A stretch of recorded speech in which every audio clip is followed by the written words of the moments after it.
నమస్తే అండి. నేను ఈరోజు వడలు చేశాను ఇంట్లో. పిల్లలందరూ సెలవులలో ఇంటికి వచ్చారు. ఈ పిల్లలకు రోజు దోశ, ఇడ్లీ, పులిహోర ఇట్లాంటివి చేస్తే రోజు ఒకటే టిఫిన్ అవుతుంది కాబట్టి ఈరోజు వడలు చేసి పెట్టాను. పిల్లలు చాలా ఇష్టం, పిల్లలకి ఈ వడలు అంటే. అందరూ చాలా ఇష్టంగా తిన్నారు పిల్లలు. ఇది ఎలా చేయాలో చూపిస్తాను. నేను కొంచెం వేరే తిరిగి చేశాను. ఈ గ్లాస్తో 2 గ్లాసుల మినపప్పు తీసుకున్నాను. 1 గ్లాసు శనగపప్పు తీసుకున్నాను.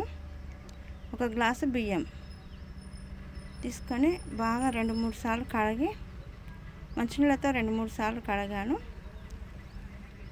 కడిగిన తర్వాత మళ్ళీ మంచినీళ్ళు పోసి ఉదయం టిఫిన్కి చేయాలనుకుంటే రాత్రి పూట నానబెట్టుకోవాలి.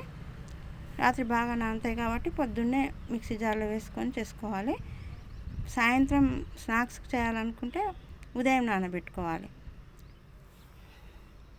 నేను రాత్రి నానబెట్టాను, పొద్దున్నే మిక్సీ జార్లో వేసి మిక్సీ చేసుకున్నాను. మిక్సీ జార్లో వేసేటప్పుడు మాత్రం పచ్చిమిరపకాయలు కొన్ని, పుదీనా ఉంటే కొత్తిమీర వేసి మిక్సీ చేశాను. చేసిన తర్వాత ఈ మిక్సీ జార్లో కొంచెం జోరుగా వస్తుంది కాబట్టి కొంచెం బొంబాయి రవ్వ కలిపాను. బొంబాయి రవ్వ కలిపితే వడలు చాలా బాగా వస్తాయి.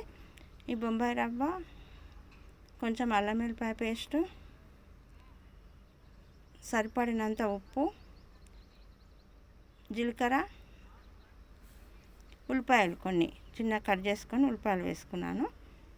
ఇవన్నీ వేసుకొని కరివేపాకు పొడి, మునగాకు పొడి ఇంట్లో ఉంటుంది కాబట్టి అవి వేసాను, లేకపోతే ఏం లేదు. అవి వేసి ఇలా వడలు ఆయిల్ బాగా వేడైన తర్వాత ఇలా వడలు వేసుకొని చాలాసేపు అలానే ఉంచి కొంచెం సేపు కాగిన తర్వాత తిప్పాలి, లేకపోతే విడిపోతవి. ఇలా అటు ఇటు తిప్పుకుంటూ చాలాసేపు కాల్చుకోవాలి. ఈ కాలేటప్పుడు మాత్రం మంట మీడియం ఫ్లేమ్లో పెట్టాలి. లోపల బాగా ఉడకాలి కాబట్టి మంట మీడియం ఫ్లేమ్లో పెడితే కొంచెం లోపల పచ్చి లేకుండా బాగా ఉడుకుతుంది. ఇలా అన్ని వడలు ఇలానే చేసుకోవాలి. పిల్లలు అయితే చాలా ఇష్టపడతారు ఈ వడలు. బియ్యం వేసాను కాబట్టి చాలా టేస్ట్గా ఉన్నవి. ఇలా ఎప్పుడు చేసేలాగా కాకుండా ఈ వడలు చాలా బాగున్నవి, చాలా బాగా వచ్చినాయి. మినపప్పు కూడా పిల్లలకు మంచిది కాబట్టి ఇలా స్నాక్స్ చేసి పెట్టారంటే పిల్లలు ఇష్టంగా తింటారు. ఉదయం టిఫిను తినరు, పొద్దున్నే ఎప్పుడు దోశనైనా ఎప్పుడు ఇడ్లీనైనా అంటారు. ఇలా వెరైటీగా చేసి పెట్టినట్లయితే పిల్లలు ఏమనకుండా తింటారు. ఆరోగ్యానికి కూడా చాలా మంచిది.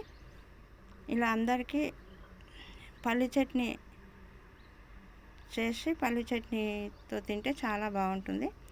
పల్లి చట్నీ లేకుండా కూడా తినవచ్చు, కానీ పల్లి చట్నీ చేస్తే పిల్లలు ఇష్టపడతారు. ఇలా పల్లి చట్నీ చేశాను. పల్లి చట్నీ వేసుకొని పిల్లలందరికీ సర్వ్ చేశాను. చాలా ఇష్టంగా తిన్నారు పిల్లలందరూ. ఇలా మీరు కూడా ట్రై చేసి చూడండి, చాలా బాగా వచ్చినాయి వడలు. ఈ వీడియో మీకు నచ్చినట్లయితే లైక్ చేయండి, షేర్ చేయండి, సబ్స్క్రైబ్ చేయండి.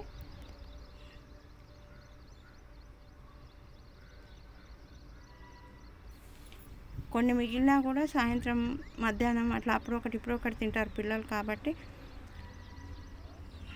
చాలా బాగున్నాయి.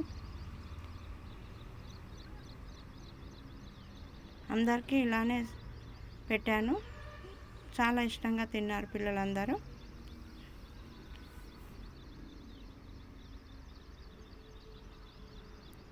థ్యాంక్స్ అండి.